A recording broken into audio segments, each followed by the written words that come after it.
ಹಾಲು ಉತ್ಪಾದಕ ಬಂಧುಗಳ ಪರವಾಗಿ. ಯಾಕಂದ್ರೆ ಹಾಲು ಉತ್ಪಾದಕ ಬಂಧುಗಳು ಎಲ್ಲರೂ ಸಹ ಎಲ್ಲಾ ತರ ರೈತರು, ಬರೀ ಹಾಲು ಹಾಕೋರಲ್ಲ, ತರಕಾರಿ ಬೆಳೆಯಂತ ರೈತರು, ಹಾಲು ಉತ್ಪಾದನೆಯಲ್ಲಿ ತೊಡಗಿಸ್ಕೊಂಡಿರ್ತಕ್ಕಂಥ ರೈತರು. ಯಾವಾಗಲೂ ನಾವೆಲ್ಲ ಫ್ರೀಯಾಗಿ ಬಾಯಿಗೆಟ್ ಬರಕ್ಕಾಗಲ್ಲ ಅಂತೇಳಿ ಇವತ್ತು ನಮ್ಮ ಬೇಡಿಕೆಗಳನ್ನ ಎರಡೂ ಒಂದೇ ಸಾರಿ ಯಾಕೆ ನಾವು ನಿಮ್ಮಲ್ಲಿ ಕೇಳ್ತಾ ಇದ್ದೀವಿ ಅಂದ್ರೆ, ಸರ್ಕಾರ ನಮ್ಮನ್ನೆಲ್ಲ ಆಳ್ತಾ ಇರ್ತಕ್ಕಂಥ ಆ ಪುಣ್ಯಾತ್ಮರ ಗಮನಕ್ಕಾದ್ರೂ ಇದು ಹೋಗ್ಲಿ ಅಂತೇಳಿ ಕೇಳ್ತಾ ಇದ್ದೀವಿ. ಮಾನ್ಯ ಡಿ.ಕೆ. ಶಿವಕುಮಾರ್ ಅವರೇ, ನೀವೇನಾದ್ರೂ ಉಳಿಬೇಕು ಅನ್ನೋದಾದ್ರೆ ಮೊದಲು ನಮ್ಗೆ ಹಾಲ್ ರೇಟ್ ಜಾಸ್ತಿ ಮಾಡ್ಕೊಡ್ರಿ. ನೀವು ಹಾಲ್ ರೇಟ್ ಜಾಸ್ತಿ ಮಾಡಿಕೊಟ್ಟು ಮುಂದಿನ ದಿನಗಳಲ್ಲಿ ಏನ್ ನೀವು ರೈತರ ಪರವಾಗಿದ್ದೀನಿ, ನಾನು ರೈತರ ಕಷ್ಟಗಳಿಗೆ ನೇರವಾಗಿ ಸ್ಪಂದಿಸ್ತೀನಿ ಅಂತ ನೀವು ಏನು ಭಾಷಣಗಳಲ್ಲಿ ಹೇಳ್ತೀರಾ ಅದನ್ನ ಕಾರ್ಯಗತ ಮಾಡಿ ತೋರಿಸ್ಬೇಕು. ಇವತ್ತು ಬೆಂಗಳೂರು ಹಾಲು ಒಕ್ಕೂಟದ ಅಧ್ಯಕ್ಷ ಸ್ಥಾನದಲ್ಲಿ ನಿಮ್ಮ ತಮ್ಮವರೇ ಇರೋದ್ರಿಂದ, KMF ನ ಅಧ್ಯಕ್ಷರು ಸಹ ಅವರು ಆಗೋದ್ರಿಂದ ನೀವು ಹಾಲು ಉತ್ಪಾದಕ ಬಂಧುಗಳಿಗೆ 24 ಅವರಲ್ಲಿ ನೀವು ಸಹಾಯ ಮಾಡಬಹುದು. ಈ ಒಂದು ರಾಜ್ಯ ಬೆಂಗಳೂರು ಹಾಲು ಒಕ್ಕೂಟದಲ್ಲಿ ಇವತ್ತಿರ್ತಕ್ಕಂಥ ಎಲ್ಲ ರೈತರಿಗೆ ಒಂದು ಸುದೈವ, ನಮ್ಮ ನಿಮ್ಮೆಲ್ಲರ ಅದೃಷ್ಟ ಏನಂದ್ರೆ ಮಾನ್ಯ ಡಿ.ಕೆ. ಶಿವಕುಮಾರ್ ಅವರ ಸಹೋದರಾದಂಥ ಡಿ.ಕೆ. ಸುರೇಶ್ ಅವರು ಅಧ್ಯಕ್ಷರಾಗಿರೋದು ನಮ್ಮ ಹಾಲು ಉತ್ಪಾದಕ ಬಂಧುಗಳಿಗೆ ಒಂದು ಒಳ್ಳೆ ಸುದೈವ ಅಂತ ಹೇಳ್ತೀನಿ. ಯಾಕಂದ್ರೆ ಅವರು ಬಂದು ತಕ್ಷಣ ನಮಗೆ ಒಂದು 100 ಕೋಟಿ ಲಾಭವನ್ನು ಮಾಡಿಕೊಟ್ರು. ಅದೇ ತರ ಉತ್ತಮವಾದಂತಹ ಕೆಲಸಗಳನ್ನ ಮಾನ್ಯ ಮುಖ್ಯಮಂತ್ರಿಗಳು ಮಾಡಿದ್ರೆ ಖಂಡಿತ ರೈತರ ಮನಸ್ಸಲ್ಲಿ ನಿಲ್ತಾರೆ. ಮುಖ್ಯಮಂತ್ರಿ ಗಮನಕ್ಕೆ ನಮ್ಮ ಮಾಧ್ಯಮಗಳ ಮುಖಾಂತರ ತರೋದು, ಹಾಲ್ ರೇಟ್ ಅನ್ನ ದಯವಿಟ್ಟು 10 ರೂಪಾಯಿ ರೇಟ್ ಜಾಸ್ತಿ ಮಾಡ್ಕೊಡ್ರಿ. ಒಂದ್ ವೇಳೆ ನೀವು ಮಾಡ್ಕೊಡದೆ ಹೋದ್ರೆ, ಇವತ್ತು ನಮ್ಮ ತಾಲೂಕಲ್ಲಿ ನಾವು ಜಿಲ್ಲಾಧಿಕಾರಿ ಕಚೇರಿ ಮುಂದೆ ಬಂದು ಕೂತಿದ್ದೀವಿ. ನಾಳೆ ಇಡೀ ಬೆಂಗಳೂರು ಜನ ಆಚೆ ಈಚೆ ಹೋಗಕ್ಕಾಗದೇ ಇರೋ ರೀತಿ ಪ್ರತಿಭಟನೆಗಳನ್ನ ಮಾಡ್ತೀವಿ. ಇವತ್ತು ರೈತರು ಶಾಂತ ಪ್ರಿಯರು, ಸಾರ್ವಜನಿಕರ ತೊಂದರೆ ಆಗ್ಬಾರ್ದು ಅಂತೇಳಿ ಇವತ್ತು ಶಾಂತ ರೀತಿಯಿಂದ ನಾವು ನಮ್ಮ ಬೇಡಿಕೆಯನ್ನ ಮಾನ್ಯ ಜಿಲ್ಲಾಧಿಕಾರಿಗಳ ಮುಖಾಂತರ ನಿಮಗೆ ತಲುಪಿಸೋದಕ್ಕೆ ಬಂದಿದ್ದೀವಿ. ನಮ್ಮನ್ನ ಅಸಹಾಯಕರು ಅಂತ ದಯವಿಟ್ಟು ಅಂದ್ಕೊಂಡ್ರಿ. ವಿಧಾನಸೌಧನ ಅಳ್ಳಾಡ್ಸಕ್ ತಾಕತ್ ಯಾರ್ಕನದು ಅಂದ್ರೆ ಅದು ರಾಜ್ಯದಲ್ಲಿರ್ತಕ್ಕಂಥ ರೈತರಿಗಷ್ಟೇ ಇರೋದು. ನಿಮ್ಮ ಹಣಬಲ ಇರ್ಬೋದು, ನಿಮ್ಮದು ಯಾವುದೇ ಬಲ ಇರ್ಬೋದು, ಎಲ್ಲ ಬಲನ ಕಟ್ ಮಾಡಿ ಬಾಲನ ಕಟ್ ಮಾಡಂತ ಶಕ್ತಿ ಯಾರ್ದಪ್ಪ ಅಂದ್ರೆ ಈ ರಾಜ್ಯ ರೈತ ಸಂಘದವರು, ನಮ್ಮ ರೈತರದಿರೋದು. ಅದರಿಂದ ಎಲ್ಲ ರೈತರ ಹೋರಾಟ ಒಂದೇ. ರೈತರು ಬೆಳೆದಂತ ಬೆಳೆಗೆ, ರೈತರು ಉತ್ಪಾದನೆ ಮಾಡಂತ ಹಾಲ್ಗೆ ಒಳ್ಳೆ ರೇಟನ್ನು ಕೊಡಬೇಕು. ರೈತರ ಮನೆ ಮಗನಾಗಿ ಮಾನ್ಯ ಡಿ.ಕೆ. ಶಿವಕುಮಾರ್ ಅವರ ಹೆಸರು ಉಳಿಬೇಕು ಅಂತಂದ್ರೆ ಕೂಡಲೇ ರಾಜ್ಯ ಸರ್ಕಾರ ಹಾಲು ಉತ್ಪಾದಕ ಬಂಧುಗಳಿಗೆ 1 ಲೀಟರ್ಗೆ 10 ರೂಪಾಯಿಯನ್ನ ಜಾರಿಗೆ ತಂದುಕೊಡ್ಬೇಕು. ಇಲ್ಲ, ನೀವು ಕೊಡ್ತಕ್ಕಂಥ ಭಾಗ್ಯಗಳು ನಮ್ಗೇನು ಅವಶ್ಯಕತೆ ಇಲ್ಲ. ನೀವು ಕೊಡ್ಬೇಕಾಗಿರೋದು ಎರಡೇ ನಮಗೆ. ಒಂದು, ನಾವು ಬೆಳೆದಂತ ಬೆಳೆಗೆ ಒಳ್ಳೆ ರೇಟು, ಸಾಧ್ಯವಾದ್ರೆ ವಿದ್ಯಾಭ್ಯಾಸ, ಆರೋಗ್ಯ, ಅವೆರಡು ಫ್ರೀ ಕೊಡಿ ಸ್ವಾಮಿ, ನೀವು ಸಾಕು. ನಮ್ಮ ರೈತ ಬಂಧುಗಳೇ, ವಿಶೇಷವಾಗಿ ತಾಯಂದ್ರೆ, ಏನು ನಮ್ಮ ತಾಲೂಕಿನ ದೊಡ್ಡಬಳ್ಳಾಪುರ ತಾಲೂಕಿನ ಹಾಲು ಉತ್ಪಾದಕರ ಘಟಕದ ನಿರ್ದೇಶಕರಾದಂತಹ ಸನ್ಮಾನ್ಯ BC ಆನಂದನವರ ಮುಂದಾಳತ್ವದಲ್ಲಿ ನಿಮಗೆ ಸರ್ಕಾರದಿಂದ ನ್ಯಾಯಯುತವಾದ ಪ್ರೋತ್ಸಾಹಧನ ಹಾಗೂ ಪ್ರತಿ ಲೀಟರ್ಗೆ 10 ರೂಪಾಯಿ ಮತ್ತೆ ಪ್ರೋತ್ಸಾಹಧನ ಕನಿಷ್ಠ 5 ರಿಂದ 10 ರೂಪಾಯಿ ಕೊಡಿಸಲೇಬೇಕೆಂದು ಏನು ಹೋರಾಟ ಮಾಡ್ತಿದ್ದಾರೆ, ಪ್ರಪ್ರಥಮವಾಗಿ ಅವರಿಗೆ ಧನ್ಯವಾದಗಳನ್ನ ತಿಳಿಸ್ತಾ ಇದ್ದೀವಿ. ಅವರು ಚುನಾವಣೆಯ ಗೆದ್ದ ಸಂದರ್ಭದಿಂದ ಇಲ್ಲಿನವರೆಗೆ ಅವರು ಒಬ್ಬ ರೈತಾಪಿ ಕುಟುಂಬದ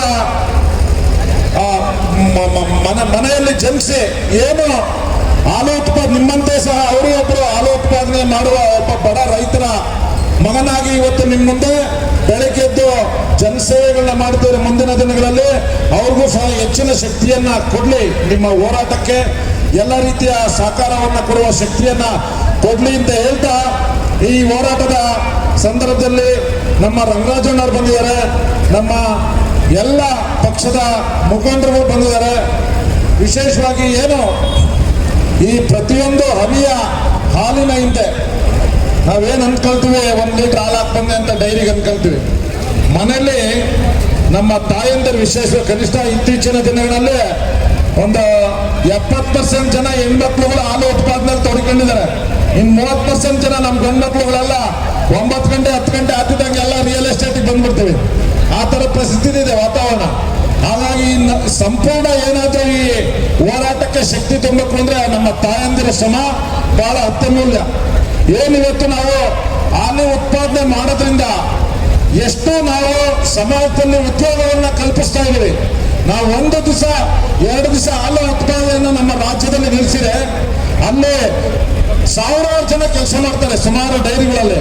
ಅವರೆಲ್ಲ ಮನೆಗೆ ಇದರಿಂದ ಆ ಡೈರಿಯಲ್ಲಿ ಉತ್ಪಾದನೆಯಾದಂತಹ ಆ ಉತ್ಪನ್ನವನ್ನ ನಾವು ಇಡೀ ರಾಜ್ಯವಾರು ಮಾಡ್ತಾ ಇದ್ದೀವಿ.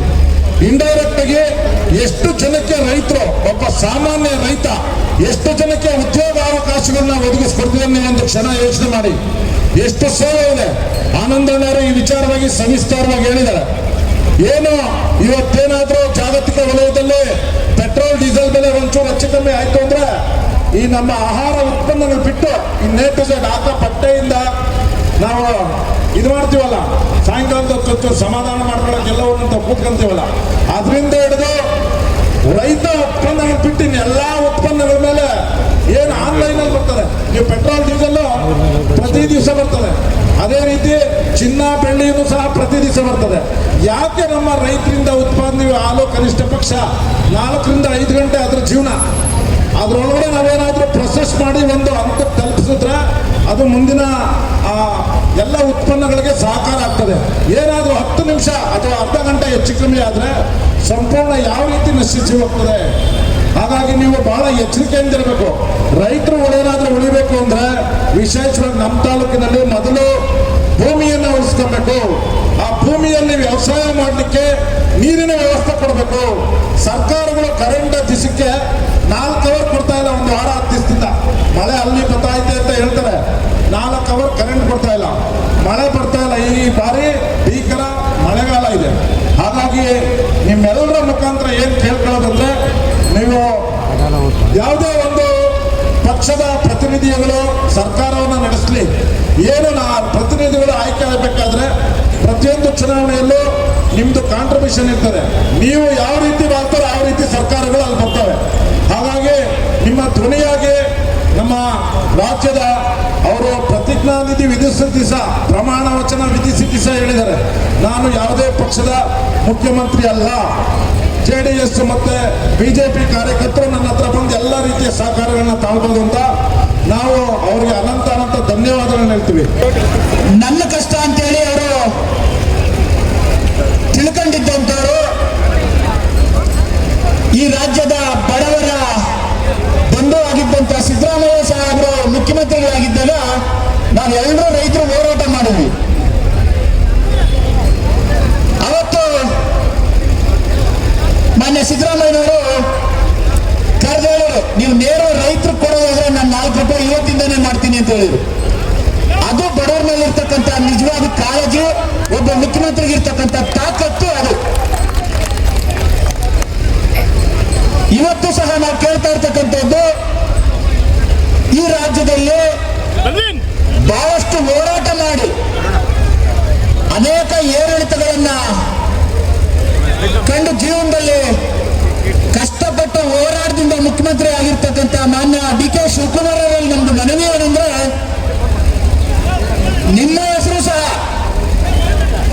ಈ ರಾಜ್ಯದಲ್ಲಿ ಬಡವರ ಮನಸ್ಸಿನಲ್ಲಿ, ರೈತರ ಮನಸ್ಸಿನಲ್ಲಿ ಮಾನ್ಯ DK ಶಿವಕುಮಾರ್ ಅವರು ಒಬ್ಬ ಒಳ್ಳೆ ಮುಖ್ಯಮಂತ್ರಿ, ಒಳ್ಳೆ ಆಡಳಿತಗಾರ, ಒಳ್ಳೆ ಈಗೇನು ನೀವು ಹೋರಾಟಗಾರರು, ಟ್ರಬಲ್ ಶೂಟರ್ ಅಂತ ಏನ್ ನೀವು ಹೆಸರು ತಗೊಂಡಿದ್ದೀರಾ, ನಿಮ್ಮ ಹೆಸರಿಗೆ ಇನ್ನೊಂದು ಗರಿ ಬರ್ಬೇಕು ಅಂದ್ರೆ ಈ ನಮ್ಮ ರೈತರ ಜಯಕಾರ ಹಾಕ್ಬೇಕು. ನಿಮ್ಗೆ ಯಾರು ಎಷ್ಟೇ ಏನೇ ಮಾಡ್ರಿ, ನೀವು ರೈತರ ಹೊಟ್ಟೆ ಮೇಲೆ ಹೊಡಿತಕ್ಕಂಥ ರಾಜಕಾರಣಿಗಳು ಯಾರು ಚೆನ್ನಾಗಾಗಲ್ಲ. ರೈತರಿಗೆ ಮೋಸ ಮಾಡಿ ರಾಜಕಾರಣ ಮಾಡ್ತಕ್ಕಂಥ ಜನಪ್ರತಿನಿಧಿಗಳು ಯಾರು ಚೆನ್ನಾಗಾಗಲ್ಲ. ನಮ್ಮ ರೈತರನ್ನ ಸ್ವಾವಲಂಬಿಗಳಾಗಿ ಮಾಡ್ರಿ, ಸ್ವಂತ ಉದ್ಯೋಗ ಸೃಷ್ಟಿ ಮಾಡಿಕೊಡ್ರಿ, ನಮ್ಮನ್ನ ಭಿಕ್ಷುಕರನ್ನ ಮಾಡಬೇಡ್ರಿ ಅಂತ ಈ ನಿಮ್ಮನ್ನೆಲ್ಲ ಆಳ್ತಕ್ಕಂಥ ಜನಪ್ರತಿನಿಧಿ ಸಂದರ್ಭದಲ್ಲಿ ಈ ಒಂದು ಮನವಿಯನ್ನು ಮಾಡ್ತಾ, ಏನಿವತ್ತು ನಮ್ಮ ಗ್ರಾಹಕ ಬಂಧುಗಳು ಎಲ್ಲರೂ ಸಹ ನೀವು ರೈತರ ಮಕ್ಕಳೇ, ಯಾರೋ ವಿರೋಧ ಪಕ್ಷದವರ ಕಿಡಿನುಡಿಗಳನ್ನು ಕೇಳಿ, ಈ ನಮ್ಮ ಹಳ್ಳಿ ಕಡೆ ಹೇಳ್ತಾರೆ ಎತ್ತುಗಡಿ ಮಾಡೋಣ ಇವನು ಅಂತಾರೆ, ಎತ್ತುಗಡಿ ಮಾಡ್ತಾನೆ ಇವನು ಅಂತಾರೆ. ಆ ತರ ಎತ್ತುಗಡಿ ಮಾತುಗಳಿಗೆ ಯಾರು ಬೆಲೆಯನ್ನು ಕೊಡದೆ, ಮಾನ್ಯ ಮುಖ್ಯಮಂತ್ರಿಗಳು 1 ಲೀಟರ್ ಹಾಲಿಗೆ 10 ರೂಪಾಯಿಯನ್ನ ಜಾಸ್ತಿ ಮಾಡಿಕೊಡ್ಬೇಕು. ಆ ಜಾಸ್ತಿ ಮಾಡಿಕೊಟ್ಟಾಗ ಎಲ್ಲ ಗ್ರಾಹಕರು ಸಹ ಈ ಒಂದು 10 ರೂಪಾಯಿ ಜಾಸ್ತಿ ಮಾಡೋಂಥ ಕಾರ್ಯಕ್ರಮಕ್ಕೆ ಸಪೋರ್ಟ್ ಮಾಡಬೇಕು. ಯಾಕಂದ್ರೆ ನೀವೆಲ್ಲರೂ ಇವತ್ತು ರಾಜಕಾರಣ ಮಾಡ್ತಾ ಇರೋದು ರೈತರಿಂದ, ರೈತರ ಮಕ್ಕಳಿಂದ. ಯಾಕಂದ್ರೆ ಇವತ್ತು ನೀವು ಕಿತ್ಕೊಂತ ಇರೋದು ನಮ್ಮ ಜಮೀನು, ನೀವು ಇಂಡಸ್ಟ್ರಿಗಳು ಮಾಡ್ತಾ ಇರೋದು ನಮ್ಮ ಜಮೀನು, ನೀವು ಎಲ್ಲ ಸುಖ ಸಂತೋಷ ಐಷಾರಾಮಿ ಬದುಕನ್ನು ಕಟ್ಕೊಂಡಿರೋದು ನಮ್ಮ ರೈತರ ದೇಹದ ಮೇಲೆ ನಿಂತು ನೀವು ನಮ್ಮ ರೈತರನ್ನ ನೀವು ಒಂದೊಂದೇ ಮೆಟ್ಲು ಮಾಡಿ ಇವತ್ತು ರಾಜ್ಯ ಮಟ್ಟದಲ್ಲಿ, ರಾಷ್ಟ್ರ ಮಟ್ಟದಲ್ಲಿ ನೀವು ಅಧಿಕಾರವನ್ನು ಚಲಾಯಿಸ್ತಾ ಇದ್ದೀರಾ. ಅನೇಕ ಜನ ಈ ರಾಜ್ಯನ ಆಳಿರ್ತಕ್ಕಂಥವ್ರು ಇವತ್ತೇನ ಜನಗಳ ಮನಸ್ಸಿನಲ್ಲಿ ಅವರು ಒಂದೇ, ರೈತರ ಮನಸ್ಸಿನಲ್ಲಿ ಅವರು ಒಂದೇ. ದೇವೇಗೌಡರು ಇರ್ಬೋದು, ಕುಮಾರಸ್ವಾಮಿ ಅವರು ಇರ್ಬೋದು, ಇವರು ಎಲ್ಲರೂ ಸಹ, ಸಿದ್ದರಾಮಯ್ಯ ಅವರು ಇರ್ಬೋದು, BS ಯಡಿಯೂರಪ್ಪನವರು ಇರ್ಬೋದು, ಒಂದಷ್ಟು ಜನ ಮುಖ್ಯಮಂತ್ರಿಗಳಲ್ಲಿ ಬಂಗಾರಪ್ಪನವರು ಇರ್ಬೋದು, ಇವರೆಲ್ಲರೂ ರೈತರ ಮನಸ್ಸಲ್ಲಿ ಇವತ್ತಿಗೂ ಸಹ ಶಾಶ್ವತವಾಗಿ ಅವರು ಅಂದ್ರೆ ರಾಜಕಾರಣ ಏರಿಳಿತ ಆಗ್ಬೋದು, ಒಂದ್ಸಾರಿ ಇವ್ರು ಬರ್ಬೋದು, ಒಂದ್ಸಾರಿ ಅವ್ರು ಬರ್ಬೋದು. ಮೊದಲನೇದಾಗಿ ನಮ್ಮ ಬೋರ್ವೆಲ್ನ ಕರೆಂಟ್ ಅನ್ನ ಮನ್ನಾ ಮಾಡಿದಂತವರು ಬಂಗಾರಪ್ಪನವರು, ಗುಂಡೂರಾವ್ ಅವರು. ಇವತ್ತು ಅವ್ರನ್ನೆಲ್ಲ ನಮ್ಮ ರೈತರು ಎಲ್ಲ ಒಂದ್ ಕಡೆ ಜ್ಞಾಪಿಸ್ಕೊಂತ ಇರ್ತೇನೆ.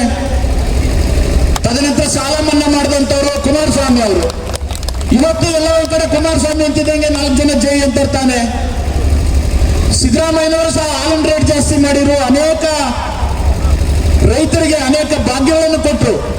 ಇವತ್ತು ಅವ್ರನ್ನೆಲ್ಲರೂ ಸಹ ಯಡಿಯೂರಪ್ಪನವ್ರು ಕಾಸು ಬಂತ ಅಂತ ಕೇಳೋರು. ಮೊದಲು ಹಾಲಿಗೆ ಪ್ರೋತ್ಸಾಹ ಧನ ಕೊಡುವಂಥದ್ದೊಂದು ಸ್ಕೀಮ್ ಅದು ಅಂತ ಹುಟ್ಟಾಕಿದ್ದೆ ಯಡಿಯೂರಪ್ಪ ಅವರು. ಇವೆಲ್ಲವನ್ನ ಜನಗಳು ಯಾಕೆ ಮಾಡ್ತಿಲ್ಲ?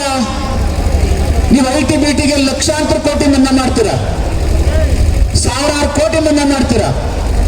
ಸೋನಿಯಾ ಗಾಂಧಿ ಅವರು ಒಂದ್ಸಾರಿ 71,000 ಕೋಟಿನ ರೈತರ ಸಾಲನ ಮನ್ನಾ ಮಾಡಿದ್ರು ಮನಮೋಹನ್ ಸಿಂಗ್ ಅವ್ರ ಕಾಲದಲ್ಲಿ. ಅವ್ರು ಎಲ್ಲರೂ ಸಹ ಇವತ್ತು ರೈತರ ಮನಸ್ಸಲ್ಲಿ ಅವ್ರಿಗೆಲ್ಲ ಒಂದು ವಿಶೇಷವಾದಂತ ಒಂದು ಜಾಗ ಕೊಟ್ಟು ಅವ್ರಿಗೆ ಇವತ್ತು ಗೌರವ ಕೊಡ್ತೀವಿ. ದುರಾದೃಷ್ಟ ನಮ್ಮನ್ನ ಆಳ್ತಕ್ಕಂಥ ಜನಪ್ರತಿನಿಧಿಗಳು ಇವನು ಒಕ್ಕಲಿಗರು, ಇವನ್ ಲಿಂಗಾಯತರು, ಇವನ್ SC, ಇವನ್ ST, ಇವನ್ ಕುರುಬರು, ಇವನ್ ಗೊಲ್ಲರು ಅಂತೇಳಿ ಜಾತಿಗೆ ಇಬ್ಬಿಬ್ಬರನ್ನ ಎತ್ಕಟ್ಟಿ ಒಬ್ಬನ ರಾತ್ರಿ ಹೊತ್ತು ಎಣ್ಣೆ ಹಾಕ್ಸೋದು, ಇನ್ನೊಬ್ಬನ ಬೆಳಗ್ಗೆ ಹೊತ್ತು ಕಾಸು ಕೊಡೋದು. ನಮ್ಮನ್ನೆಲ್ಲ ಹೊಡೆದು ಬಿಸಾಕಿದ್ರು, ನಮ್ಮಲ್ಲಿ ಒಗ್ಗಟ್ಟಿಲ್ದಂಗೆ ಮಾಡಿದ್ರು, ನಮ್ಮ ರೈತರನ್ನ ಭಿಕ್ಷುಕರನ್ನಾಗಿ ಮಾಡಿದ್ರು. ಅವನಿಗೇನೋ ಕಷ್ಟ ಆದ ನೋಡು, 5,000 ರೂಪಾಯಿ ಹಾಸ್ಪಿಟಲ್ ಬಿಲ್ ಕೊಟ್ಟಂತ ಯಾವನಿಗೆ 25,000 ಸಂಬಳ ಕೊಟ್ಟು ಕಳಿಸ್ತಾರೆ. ದಯವಿಟ್ಟು ರೈತರಲ್ಲಿ ನಾನು ಹೇಳ್ಬೇಕಂದ್ರೆ ನಮ್ಮ ನಿಮ್ಮೆಲ್ಲರ ಜೀವನ ದೋಷ 70% ಆಗಿದೆ ಅಂತ ಅಂದ್ರಂತೀನಿ. ನಮ್ಮ ಮಕ್ಕಳು ಇದೇ ಏರಿಯಾದಾಗ, ಇದೇ ನೆಲದಲ್ಲಿ ಇಲ್ಲೇ ನಾವು ವಾಸ ಮಾಡಿ ಬದುಕಬೇಕು ಅಂದ್ರೆ ನಮ್ಮ ಮಕ್ಕಳಿಗೆ ಸ್ವಾಭಿಮಾನದ ಬದುಕನ್ನು ಹೇಳ್ಕೊಡ್ಬೇಕು. ನಾವು ಯಾರ ಹತ್ರ ನಾವು ಕೈ ಇಡಬಾರ್ದು. ನಾವೇ ದುಡಿತೀವಿ, ನಾವೇ ತಿಂತೀವಿ, ನಾವೇ ಖರ್ಚು ಮಾಡ್ತೀವಿ. ನಮ್ಗೆ ಯಾರಪ್ಪನ ಸೊತ್ತೇನು ಬೇಡ. ನಾವು ಸರ್ಕಾರನ ಕೇಳೋದು, ನಾವು ಬೆಳೆದಂತ ಬೆಳೆಗೆ ಒಳ್ಳೆ ಬೆಲೆಯನ್ನ ಕೊಡ್ರಿ. ಸರ್ಕಾರಗಳು ಮನಸ್ಸು ಮಾಡಿದ್ರೆ, ಜನಪ್ರತಿನಿಧಿಗಳು ಮನಸ್ಸು ಮಾಡಿದ್ರೆ ಏನ್ ಬೇಕಾದ್ರೂ ಮಾಡ್ಬೋದು. ಎಲ್ಲ ನಮ್ಮ ರೈತರ ಗಮನದಲ್ಲಿರಲಿ. ಅದು ಕಷ್ಟ, ಇದಕ್ಕೆ ಯಾವುದು ಕಷ್ಟ ಇಲ್ಲ. 4 ಅವರ್ 5 ಅವರ್ ಕೆಟ್ಟೋಗ ಹಾಲ್ನ ಒಂದ್ ರೇಟ್ ಫಿಕ್ಸ್ ಮಾಡಿ ನಿಮ್ಗೆ 15 ದಿವಸಕ್ಕೆ ದುಡ್ಡು ಕೊಡ್ತಾವ್ರೆ ಅಂದ್ರೆ,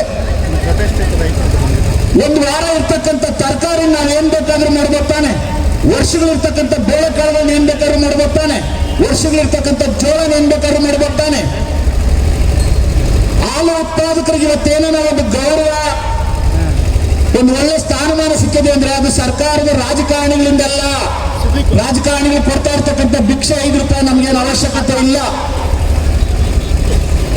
ಈ ರಾಷ್ಟ್ರವನ್ನಾಡಿದಂತ ಲಾಲ್ ಬಹದ್ದೂರ್ ಶಾಸ್ತ್ರಿ ಅವರು ನನ್ನ ಜನ, ಹಳ್ಳಿಗಾಡಿನ ಜನ ಬೇರೆ ಇವ್ರ ಹತ್ರ ಭಿಕ್ಷೆ ಎತ್ತಬಾರ್ದು ಅಂತೇಳಿ ಇವತ್ತು ಕುರಿಯನ್ನವ್ರನ್ನ ಈ ಒಂದು ಸಹಕಾರ ಸಂಘಗಳನ್ನ ಹುಟ್ಟಾಕಿ ನಮ್ಮ ಹೆಣ್ಮಕ್ಳು 10 ಲೀಟರ್ ಹಾಲು ಹಾಕಿದ್ರೆ ಜೀವನ ಮಾಡ್ತಾರೆ, ಬೇರೆ ಯಾರ ಹತ್ರನೂ ಕೈಯೋಡೋದು ಬೇಡ, ಸ್ವಾವಲಂಬಿಯಾಗಿ ಸ್ವಾಭಿಮಾನದಿಂದ ಬದುಕ್ತಾರೆ ಅಂತೇಳಿ ಇವತ್ತು ಕುರಿಯನ್ನವರು ಈ ಒಂದು ಹಾಲು ಉತ್ಪಾದಕ ಸಹಕಾರ ಸಂಘಗಳನ್ನ ಹುಟ್ಟಾಕಿದ್ರು. ಅದಕ್ಕೆ ಪ್ರತಿಕಾರವಾಗಿ ನಮ್ಮ ರಾಜ್ಯದ ಎಂ ವಿ ಕೃಷ್ಣಪ್ಪ ಅವರು ಸಹ ಕೈ ಜೋಡಿಸಿ ಬೆಂಗಳೂರು ಹಾಲು ಉತ್ಪಾದಕ ಒಕ್ಕೂಟವನ್ನ ಕಟ್ಟಿ ನಮ್ಮ ಎಲ್ಲ ರೈತರು ಸ್ವಾಭಿಮಾನದಿಂದ ಬದುಕಲಿ, ಯಾರಿಗೋ ಒಬ್ಬರಿಗೆ ರಾಜಕಾರಣಿ ಗುಲಾಮಗಿರಿ ಆಗಬಾರ್ದು ಅಂತೇಳಿ ಹಾಲು ಉತ್ಪಾದಕ ಸಹಕಾರ ಸಂಘಗಳನ್ನ ಪ್ರತಿ ಗ್ರಾಮಗಳಲ್ಲಿ ಹುಟ್ಟಾಕಿದ್ರು. ಅಂತ ಸಂದರ್ಭದಲ್ಲಿ ಸಹಕಾರ ಸಚಿವರಾಗಿದ್ದಂತ ನಮ್ಮ ದೊಡ್ಡಬಳ್ಳಾಪುರ ತಾಲೂಕಿನ ನಮ್ಮವರಾದಂತ ರಾಮೇಗೌಡರು ಸಹ ಇದಕ್ಕೆ ಕೈ ಜೋಡಿಸಿದ್ರು. ಯಾಕೆ ನಾವು ಇದೆಲ್ಲ ಹೇಳ್ತಾ ಇದ್ದೀನಿ, ದೊಡ್ಡಬಳ್ಳಾಪುರಕ್ಕೆ ಅದರದ್ದೇ ಆದಂತ ಒಂದು ವಿಶೇಷತೆ ಇದೆ. ದೊಡ್ಡಬಳ್ಳಾಪುರದ ನೆಲಕ್ಕೆ ಅದರದ್ದೇ ಆದಂತ ಒಂದು ತಾಕತ್ತೈತೆ. ನಾವೇನಾದ್ರೂ ಒಂದು ಹೋರಾಟ ಮಾಡ್ತೀವಿ ಅಂದ್ರೆ ಆ ಹೋರಾಟಕ್ಕೆ ಜಯ ಸಿಕ್ಕೇ ಸಿಗ್ತದೆ. ಅದಕ್ಕೆ ಉದಾಹರಣೆ, ಹಿಂದೆ ನಾವು ಹಾಲ್ ರೇಟ್ ಅನ್ನ ಜಾಸ್ತಿ ಮಾಡಿಸಿದಿರ್ಬೋದು, ಈಗ ಹಾಲ್ ರೇಟ್ ಅನ್ನ ಜಾಸ್ತಿ ಮಾಡೋವರೆಗೂ ಈ ಹೋರಾಟ ಯಾವುದೇ ಕಾರಣಕ್ಕೂ ನಿಲ್ಸಲ್ಲ. ನಿಮ್ಮೆಲ್ಲರ ಸಹಕಾರ ಇರಲಿ. ನಾವು ಜನಪ್ರತಿನಿಧಿಗಳನ್ನ ಕೇಳೋದು, ಇವತ್ತು ನಮ್ಮ ಜಿಲ್ಲಾಧಿಕಾರಿಗಳ ಮುಖಾಂತರ ನಾವು ಬೆಳೆದಂತ ಬೆಳೆಗೆ ನಾವು ಆಗ್ತಾ ಇರ್ತಕ್ಕಂಥ ಹಾಲಿಗೆ 10 ರೂಪಾಯಿಯನ್ನ ಕೊಡಿ, ನಾವು ಬೆಳೆಯದಂತ ಬೆಳೆನ ಒಂದು ರೇಟ್ ದರವನ್ನ ನಿಗದಿ ಮಾಡಿ ನೀವೇ ಅದನ್ನ ಮಾರಾಟ ಮಾಡಿಕೊಡ್ರಿ. 4 ಗಂಟೆಗೆ ಕೆಡ್ತಕ್ಕಂಥ ಹಾಲನ್ನ ಇಷ್ಟೆಲ್ಲ ಮಾಡ್ತಕ್ಕಂಥ ನಮ್ಮ ಸಹಕಾರ ಕ್ಷೇತ್ರ ರಾಜಕಾರಣಿಗಿದೆಲ್ಲ ಮತ್ತೊಮ್ಮೆ ತಿಳ್ಕೊಳ್ರಿ. ಓಟ್ ಹೊಡೆಯೋದಕ್ಕೋಸ್ಕರ, ನಮ್ಮನ್ನ ಭಿಕ್ಷುಕರು ಮಾಡೋದಕ್ಕೋಸ್ಕರ ಸರ್ಕಾರಗಳು ಈ ಸಹಕಾರ ಕ್ಷೇತ್ರದಲ್ಲಿ ಎಂಟ್ರಿ ಆದವು. ಅದಕ್ಕೆ ಮುಂಚೆ ಸರ್ಕಾರಗಳು ಯಾವುದು ಎಂಟ್ರಿ ಆಗ್ತಿರಲಿಲ್ಲ. ಮಾನ್ಯ ಕುರಿಯನ್ನವರು ಇದನ್ನ ಸಹಕಾರ ಸಂಘಗಳು ಹುಟ್ಟಾಕುವಾಗ ಸರ್ಕಾರದಲ್ಲಿರ್ತಕ್ಕಂಥ ರಾಜಕಾರಣಿಗಳು ಇದಕ್ಕೆ ಹಸ್ತಕ್ಷೇಪ ಮಾಡಲ್ಲ ಅಂದ್ರೆ ನಾನು ಇದನ್ನು ಹುಟ್ಟಾಕ್ತೀನಿ ಅಂತ ಹೇಳಿದ್ರಂತೆ.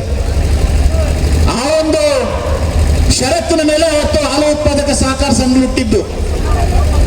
ಇವತ್ತು ನಿಮ್ಮೆಲ್ಲರ ದುರಾದೃಷ್ಟ, ಎಲ್ಲ ರಾಜಕಾರಣ ಊರುಗಳ ನೋಡ್ರಿ, ಮೊದಲನೇ ರಾಜಕಾರಣ ಸ್ಟಾರ್ಟ್ ಆದ್ರೆ ಡೈರಿಯಿಂದ.